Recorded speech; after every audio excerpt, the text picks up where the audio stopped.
This program is produced by Eagle Mountain Apostolic Resource Center. To find additional episodes of this program, as well as other content, visit eaglemountain.tv.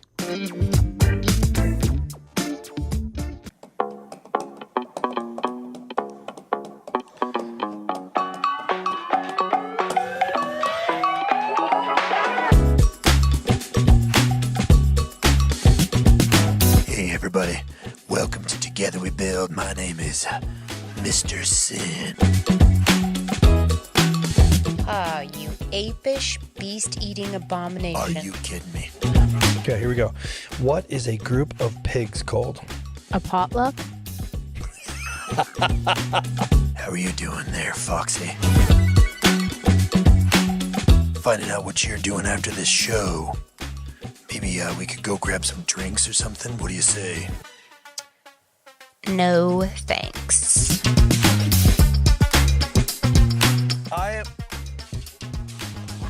I for sure will go in there to get that. Give me that thing. No, it's not safe in my shirt. Right here. From you.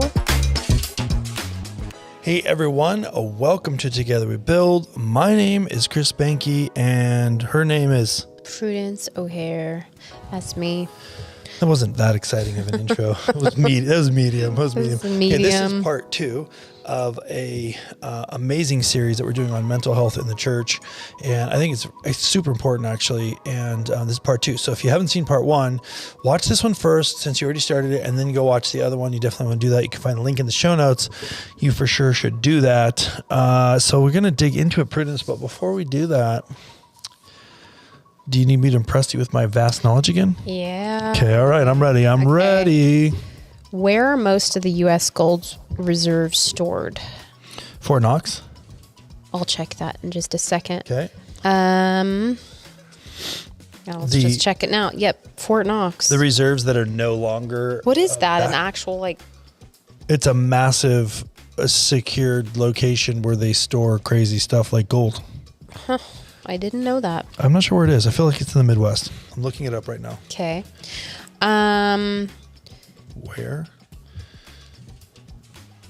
Where is... What does the abbreviation VIP stand for? That's in Fort Knox, Kentucky. VIP, very important person. Mm-hmm. Yeah, very important person. Okay. Is a penguin a bird? Yes. No, it's a mammal, I believe. Oh, yes, but it cannot fly. I was thinking because it... Yeah, you're wrong. But no, Lays wait a eggs. minute. Okay, I must be confusing it with a pigeon. Pigeons are for sure birds. Yeah, but they feed their babies with milk. I don't believe so. I think they do. No. We've had this argument before. Now you got to look it up. Yes.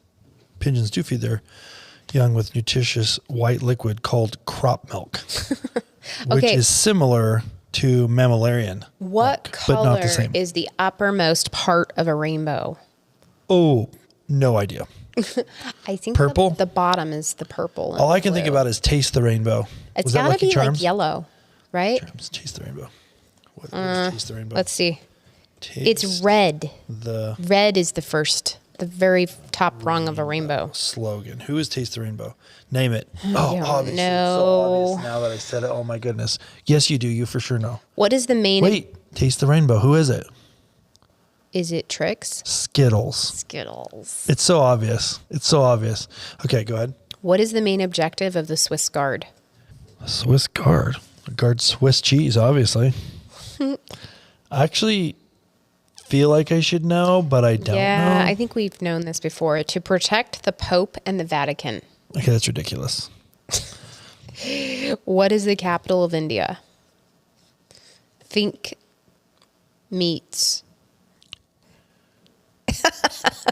Delhi.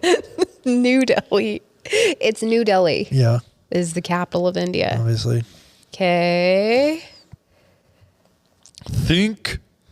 What Okay, from now expensive on- mushrooms Okay, are hold on. found with the help of specially trained dogs and pigs? Chanterelles. From now on, don't.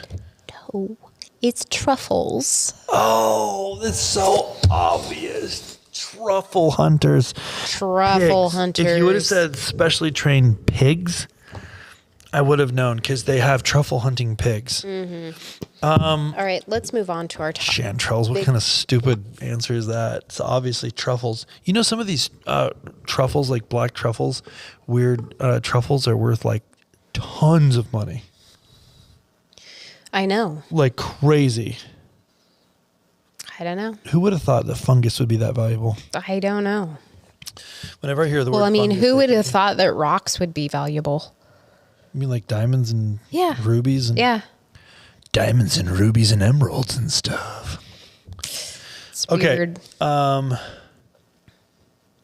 Question for you. Yeah. Forget the monetary thing, which is kind of hard. But if you put the monetary part aside, what do you think the best jewel is for jewelry? Like the most not for jewelry, the most beautiful jewel. Well, I don't know. You know, it is really said that it's basically of human opinion on the most valuable. Well, obviously, I'm asking you. I would human say opinion, the Prudence. most rare is probably the most valuable. No, not the most valuable. The most beautiful. Oh, Definitely different. I don't know because I really like them, most of them. I really like the jewels. All right. Let's just get into this. So this is Mental Health in the Church, where faith meets psychology, part 2. Bum, bada, bum, bum, bum. Let's get into it now. So in part 1, I just literally deleted all my notes from part 1 so I wouldn't go back to them accidentally, and now I can't refer to them. So in part 1, we talked about how we need to break off the stigma. We need to make sure that we're bathing this stuff in prayer. We need to make sure we're not lumping everything together and thinking that we have a solution to every kind of mental health issue. We need to that there is a place for deliverance and inner healing ministry, and there's a place for counseling, and there's a place for medications, and there's a place for, what was the other thing we talked about? I think that's probably it. Good enough. By the way, here's your recap. Go watch the first episode of the series.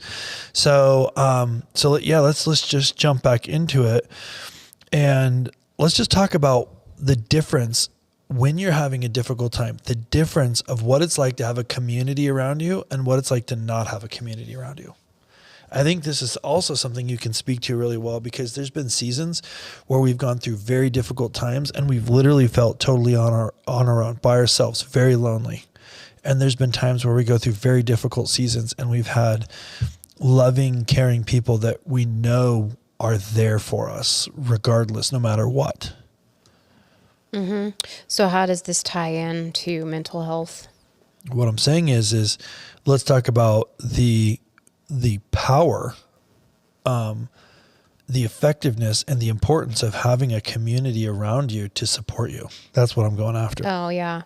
Well, what was one of the very first things we read in Genesis when God was building out everything? He said it's not good for man to be alone. Right. So he was going to build a helper for him. Yeah. So we know even just from that point and why God made a mate for Adam,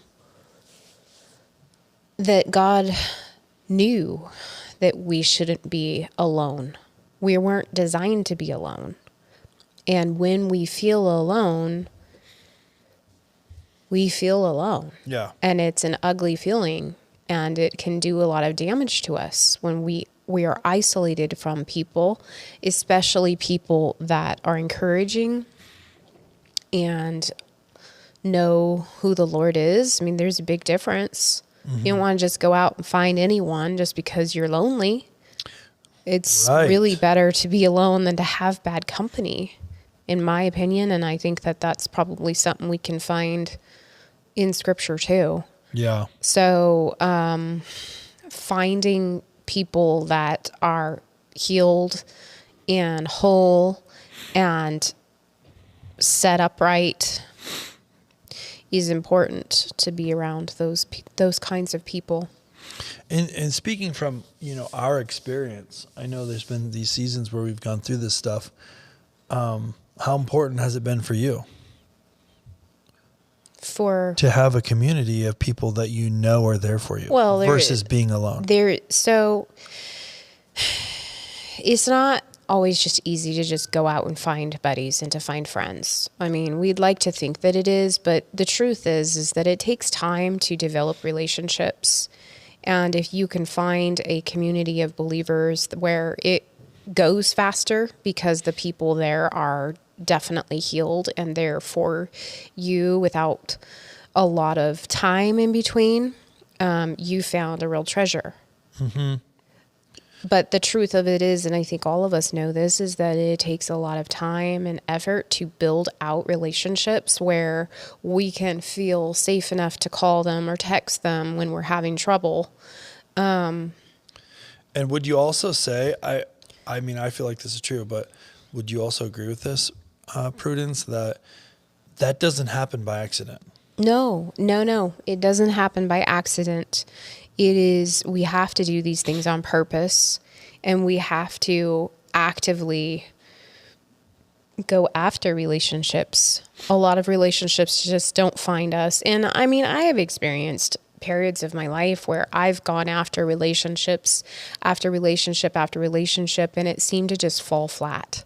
Mm-hmm. And I mean, the Lord has his reasons, and possibly the devil had interference in them too.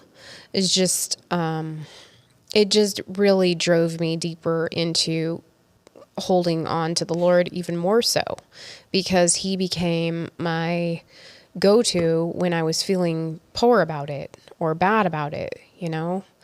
Having the Lord as the established root system and foundational piece for us is imperative before we start building out human relationships, because we don't want to use human beings as our security blanket for relationships, because they are going to fail us at some point. Right. We're going to run into issues and problems. Right. And so if we don't have that foundational basic piece of friendship and relationship built out with the Lord to where we can feel secure in him first, it's going to not go well for us. And it's going to, you know, it's like building your house on the sand. Yeah. So I think that one of the things we touched on last episode and just what you're talking about now that kind of leads us beautifully into this that I want to build on is there's not like a single solution that fits every time. Right. So how do you see in a practical way, like this stuff working together? Like, is there a scenario where you're like going to counseling and you're also getting inner healing ministry while you're on medication? Like, is that, you know? I mean, it can be a scenario for somebody out there. It definitely is, I'm sure. So what I'm hearing you say is we need to be thinking about holistically solving the problem, not putting a Band-Aid on it, but that may look like something like that. Like that might look like something different than what, you know, for what worked for Sally, what worked for Susie, and what worked for Paul might not be what works for Prudence. Right. Well, we all have our baggage of emotions and things, memory baggage, I guess it would be. Yeah. I don't know how else to describe that. And then we've got natural imbalances in our bodies that occur. Right. So everybody is different in what they might be out of balance in or need help with. Yeah. So it's definitely not a one size fits all, although I would definitely encourage deliverance, inner healing ministry for everyone that is a believer. Mm-hmm. That is definitely a wipe the slate clean. Let's clean house spiritually and emotionally. And it doesn't just mean it's going to solve all your problems, but it does clean out a lot of cobwebs and get you started in the right space. And I feel like too, like one of the things that I think is really careful that we need to be careful not to do is to believe we have a good understanding of everything that's happening in someone else's life, because people don't actually fully understand their own motivations. In fact, there's this study that I reference from this doctor named Tasha Urich, who is a clinical psychologist, and she did this massive study. And she found out that see, I can't remember the exact percentages, but let's just go with 90. I think it's higher than, I think it's 97. You said 97%. 90, I think it's 97, but let's just say 90%. 90% of people don't actually understand. No, 97% of people believe they understand their motivations, but only 15% do. Is what it was. So pretty much everybody thinks they got themselves figured out, but only 15% do. So if that's true, it means for sure we shouldn't be trying to think we know everyone else. Right. If it's very likely we don't know ourselves. Yeah. So this is why discernment is so important. And this is why it's important to have a well-rounded approach when kind of approaching, these well, difficult and things. I think that, there are tools that have been developed, tools that the Lord has given people ideas on building out to help us in the process of getting ourselves in alignment with Him. And I think that it is a really big mistake for Christians to say that there is no such thing, that all of those are from the devil, that none of that is helpful. That is a really, really ignorant thing to say, because we're using all sorts of tools every single day that came via humans' inventions, via possibly heavenly places. You mean the fact that they're watching this stream over the internet and it's being recorded on video cameras? Or the cars that we're driving around, the tools like a laptop or a phone, medications you get from the doctor's office where you go to get your back adjusted or something of this nature. Like, God has given us things and we need to be smart about them. We need to be aware about them and we need to be smart about them, and just flushing certain things down the toilet because you don't want to be vulnerable in that space is not okay. So what I hear you saying is that we need to, for some reason, sometimes in the church, we throw away things like medication, but we don't throw away things like our car. Mm-hmm. And we need to remember that God has given people, He has chosen throughout all of Scripture and all of time, He has chosen to give people solutions to the world's problems and to bring a kingdom-minded solution to people. Now, people have an opportunity to corrupt that stuff. Yeah. But what I hear you saying is we should be smart and we should be okay using the resources that are available through the people that God made.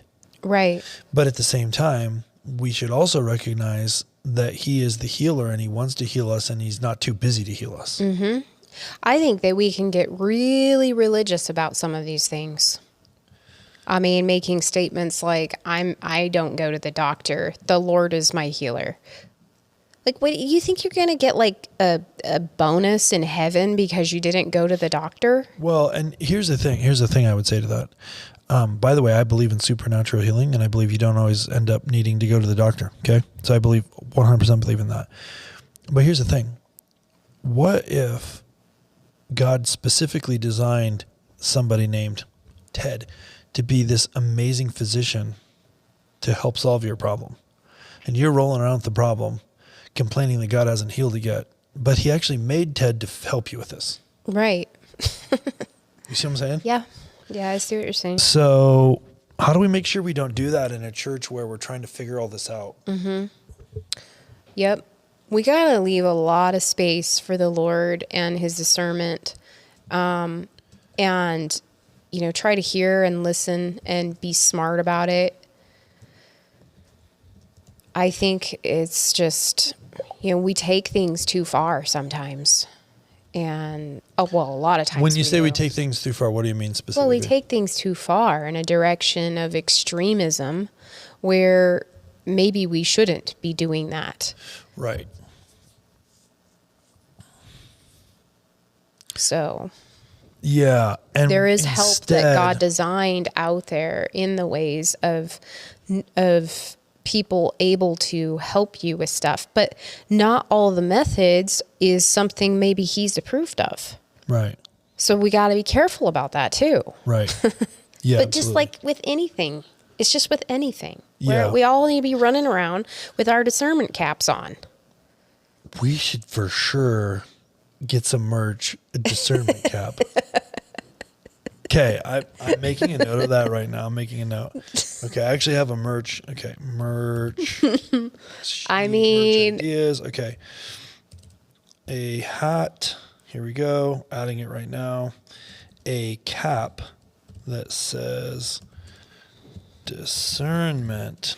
A discernment cap. I love that.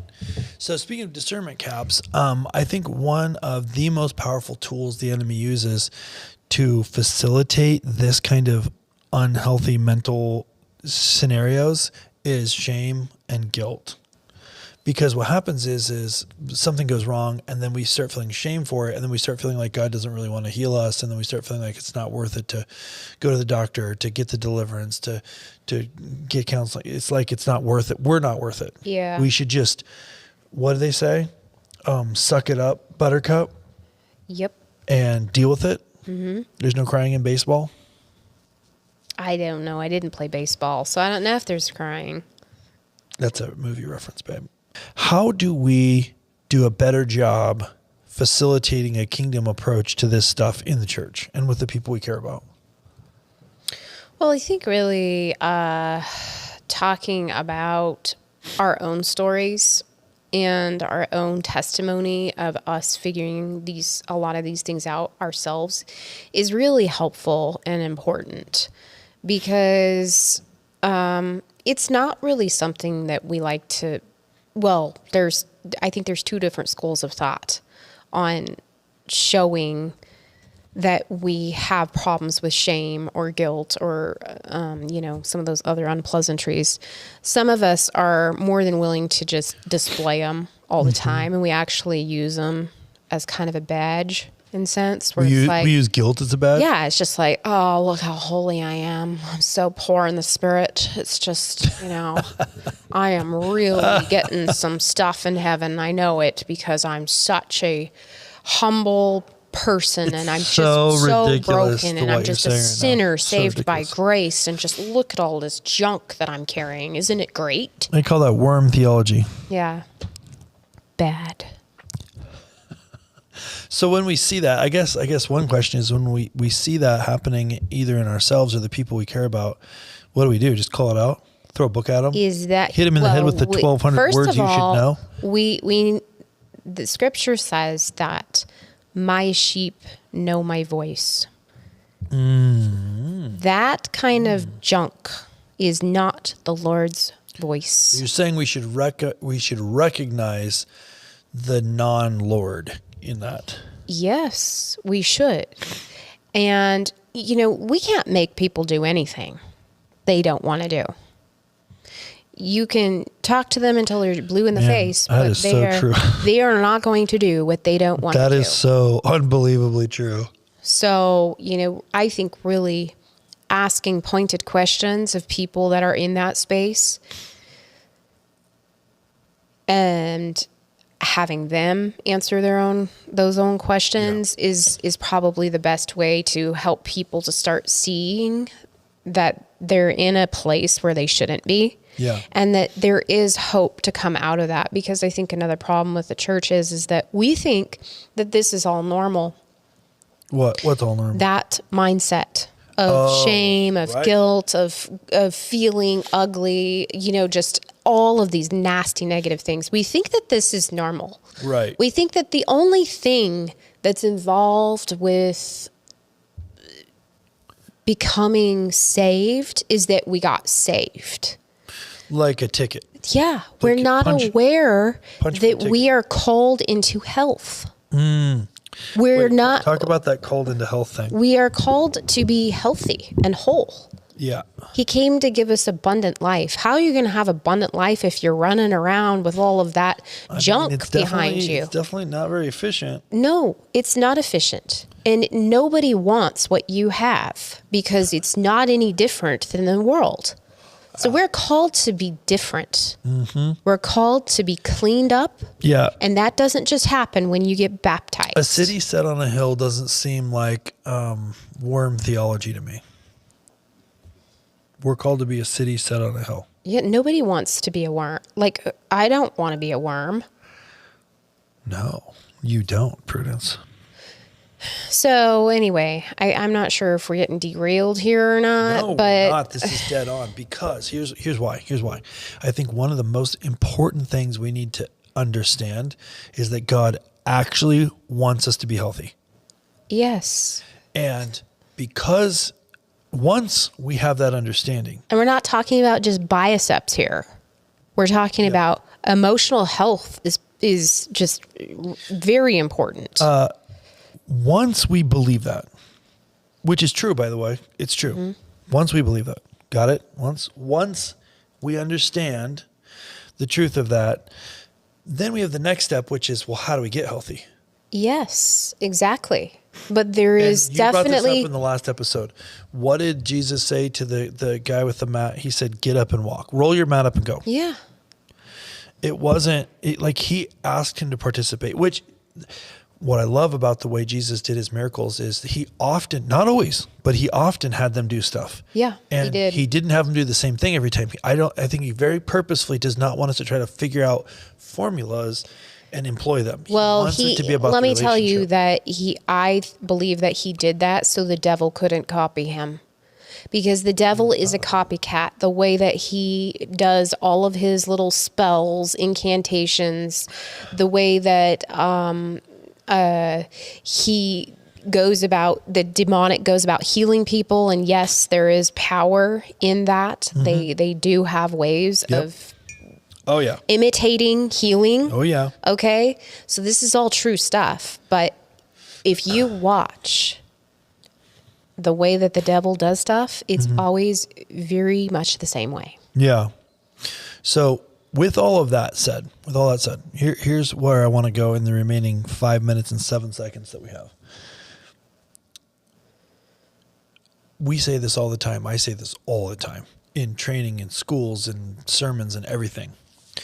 You're made on purpose for a purpose before the foundations of the earth. In other words, God designed you for a reason, and you're here for a reason, not by accident. And he actually cared about designing you the way that you are. Okay. So if we just believe that it doesn't really matter and God doesn't really care about our healing and we leave ourselves unhealed, do you think, or how effective do you think we will be able to carry out the purposes that he made us for? So in other words, if he made you to, I don't know, do something great, invent a new kind of water bottle, okay? But you're stuck in radical unhealth and you believe God doesn't care enough to heal you and you stay in radical unhealth, will you invent the new water bottle? Likely not. So I would propose, pretty selfish and pretty important to make sure. Here's taking it one step further. Let's say that he kind of purposefully crafted you to be part of a specific thing that helped people come to Jesus, but you're stuck in unhealth. Other people's breakthrough your health is important to other people's breakthrough. Now, I believe God will, if you say no to what he's made you for, he will do it with someone else. So God's going to get the job done, okay? God's going to get the job done, but he uses, throughout Scripture all over the place, he uses people. He has chosen an approach that uses the people that he made to do what he wants to do on the earth. And you're not going to be able to do that if you're stuck believing that he doesn't care about your healing. Mm-hmm. Yeah, so there needs to be a mind check on what we actually believe. And we've just got to get it through our heads. We've got to get it through our heads that dysfunction is not normal. We've got to denormalize the dysfunction? Yes, we do. We need to normalize function. Because right now, we just think that the only thing that matters is that we love Jesus and got ourselves baptized and saved. Whereas there's so many more other pieces and things that we need to be doing action-wise to come into a state of completion, which doesn't happen till we die, but we are called to keep going upwards on the ladder towards heavenly places. Yeah. Until we're dead. It's a constant journey of growth. We don't stop. An ascension journey. We don't stop weeding. Yeah. And pulling the things out. Yeah. So I guess, as we kind of wrap this up and just want to encourage people, I would just encourage you to think about this. Psalm 147:3, he heals the brokenhearted and binds up their wounds. I feel like that verse alone, by the way, there's hundreds of verses that are similar message to this, which is, he cares about the brokenhearted. He cares about the people that need healing, and he wants to heal them.